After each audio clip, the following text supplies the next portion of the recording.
Darius drank down a gulp of grape juice to fortify himself, and then launched into speech. "I was thinking, Father, I could attend my lessons at the palace and then come home to spend the night here, as you did when you were my age. In the evenings, boys my age have no lessons. Instead, we perform chores. Often, we're given the gear of the older boys to clean or oil. Sometimes, we have to write out or memorize an assignment the Magi have given us. I could bring my chores home and finish them here, and then ride back to Persepolis very early in time for our morning exercises." His father went very quiet. "Why?" he asked, after several moments of tense silence. "I want to be home with you and Mother. I will learn everything well, I promise.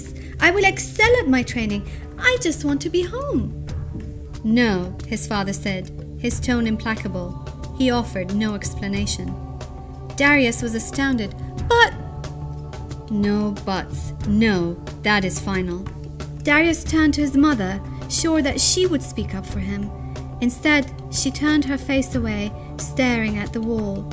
For a moment, he thought he saw a glint of unshed tears in her eyes, saw her fingers tremble before she clutched them into fists.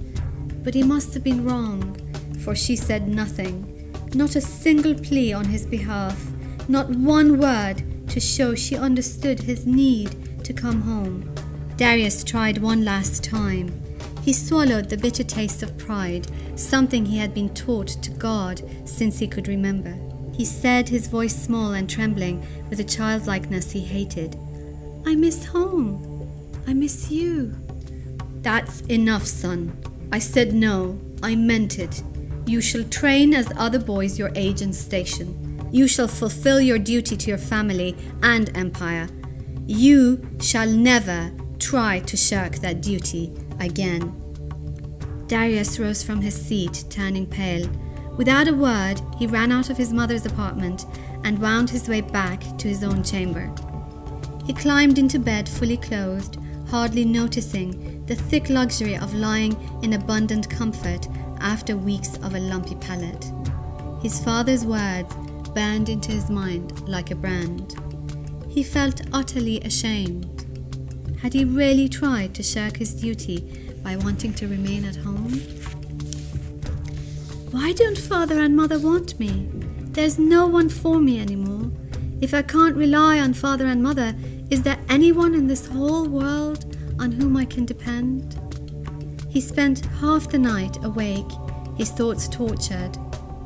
He knew one thing: his parents' rejection hurt worse than bullies and fistfights and swords. A miserable welcome awaited Darius at the palace.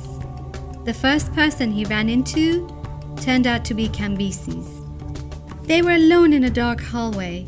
Cambyses was a year older than Darius, having started his training late due to his father's travels, and half a head taller. Without a word of explanation, he jammed his elbow into Darius's stomach. The pain wrapped about Darius with an intensity that robbed his breath. He bent over double, wondering if he was going to die because, hard as he tried, he could not pull any air into his body. When he could finally catch his breath, he straightened, feeling shaky. Cambyses smirked. "Look at those fat tears swimming in your eyes. How pretty. Are you going to cry? You're nothing but a baby." Darius swallowed the tears. He swallowed the hurt and the rejection. He made a fist, and putting all his weight behind it, he rammed it into Cambyses' middle. The boy yelled and retched with pain. Darius felt nothing. Not relief or pride or regret. He liked the separation from his feelings. He flicked his finger against Cambyses' ear, and with the dispassion of an aloof observer, watched it turn red. As he walked away, he knew he had found a way to make his time at the palace bearable. He would just stop feeling. Every day, he would practice walking away from his feelings until he learned to master them, until he learned not to be a baby anymore. Darius raised his head and stared blindly into the horizon. With astonishment, he realized that his cheeks were wet with tears. Over 20 years had passed since those wretched months, and still they had the power to haunt him, to rule him.